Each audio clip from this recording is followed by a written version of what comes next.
네, 지구촌은 지금입니다. 요즘 중국도 무더위 때문에 많은 사람들이 지치고 있습니다. 자, 그런데 중국, 이 무더위보다 더 지치게 하는 게 있다고 하는데요. 어떤 건지 바로 만나보시죠.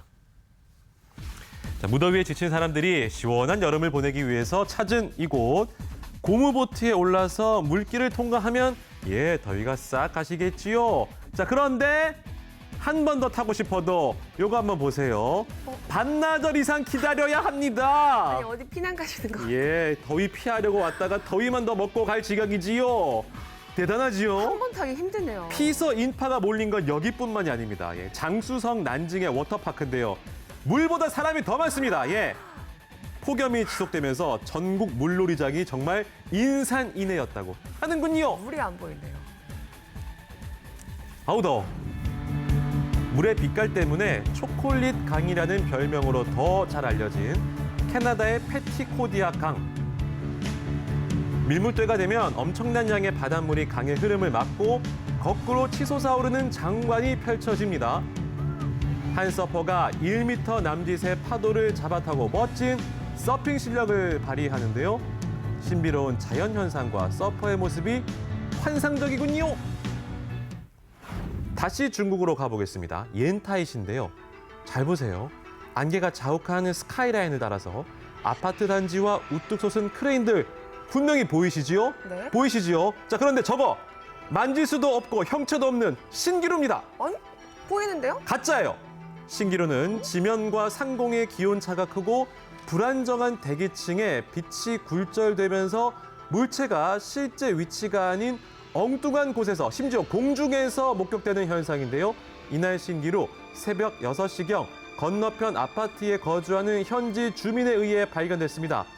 유령 도시와도 같은 기이한 광경 4시간가량 보여주다가 사라졌습니다. 좀 무섭기도 하네요. 정말 신기하지요?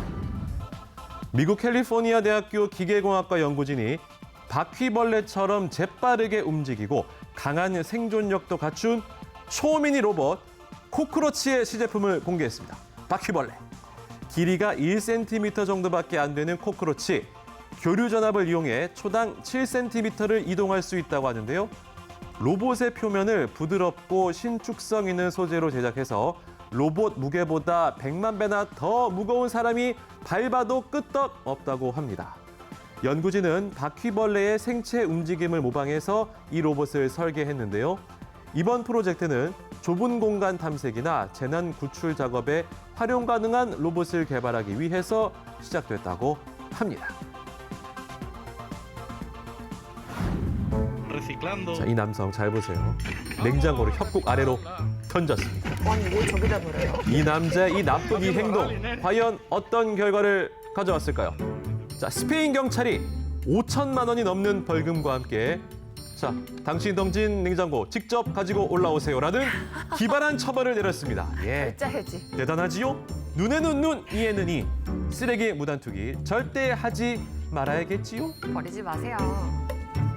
직접 이렇게 주워 와야 됩니다. 최근 미국에서 음식 배달앱에 대한 연구 조사가 있었습니다. 꽤 충격적인 결과가 나왔는데요. 그게 뭐냐? 일부 배달 기사들이 음식을 슬쩍 맛본다는 겁니다. 조사에 따르면 음식 배달 기사 4명 가운데 1명이 배달 음식을 먼저 시식해봤다며 사실을 인정했고요. 맛있는 냄새의 유혹을 도저히 떨쳐버릴 수 없었다라고 이유를 말했다고 합니다. 배달 기사 곤잘레스 씨는 직접 목격했다고 하는데요. I've seen just people grabbing, like if there was like a order to have fries, they'll grab a couple of fries off the top, take some, and then like, you know, kind of roll the. 오 마이 갓. 그는 입장을 바꿔보면 그런 행동을 할 수 없다며 직업 윤리를 강조했습니다. 조사에 응한 소비자들은 일부 기사의 잘못된 행위를 방지하기 위해 더 꼼꼼하게 포장해 주세요라고 요구했다고 하네요. 지게차 운전사로 일하다가 직장을 잃었다는 패트릭 씨가 이력서 200부를 복사해서 거리로 나왔습니다. 일자리를 찾습니다는 피켓을 들고 열심히 이력서를 돌렸는데요. 40도를 웃던 폭염에도 묵묵히 버틴 그를 눈여겨본 사람이 있었습니다. 바로 마케팅 회사 CEO인데요. 그녀는 그의 사연과 이력서를 인터넷에 공유했습니다. So I just thought, I have a wide network, I'll post it on social media and see what happens. And it was crazy. It blew up. 네, 다음 날 패트릭 씨에게 일자리 제안이 쏟아졌고요. 응원 메시지도 쇄도했다고 합니다. 끝내 재취업에 성공한 패트릭 씨. 예, 응원해준 사람들에게 고마움도 전했다고 하네요. 축하합니다. 자, 프랑스의 한 대저택이요. 2억 유로. 얼마인지 아세요? 우리 돈 2,700억 원에 팔렸습니다.